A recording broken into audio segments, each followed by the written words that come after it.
Достар, баршаңызға сәлем. Бүгін сіздермен елге нені айтуға болады, айтылмаған қандай құпия болуы тиіс туралы сөйлесетін боламыз. Видеоны көрмес бұрын маған подписка жасап лайк қойды ұмытпаңыздар. Ең бірінші айтылмауға тиісті құпия келешекке құрған жоспар.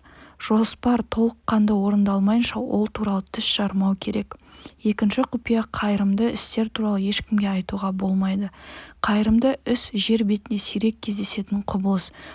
Сондықтан оны көздің қарашығындай сақтау керек. Үшінші құпия тақуалығыңыз туралы көпшілікке айтпау керек. Тамақ, ұйқы, күлкі, төсек қатынасы сияқты шектеулерді ешкімге айтпағаныңыз жөн. Тәннің шектеуі көңілдің тақуалығымен үйлесе ғана пайдалы. Төртінші құпия жасаған ерлік, батырлық туралы үндемеу. Ер адам күнделікті сан алуан оқиғаларды бастан кешіреді. Біреу білекті күшімен жеңіп жатса, біреудің ақылы асады. Күшпен жеңген адамның ерлігі тез бағаланады. Ішкі арпалысты ешкім байқай бермейді. Сондықтан ол үшін ешкім марапат бермейді. Бесінші құпия рухани жетілу туралы айтпау. Рухани байлық тек сіздікі, оны ешкімге айтып абырой жинай алмайсыз.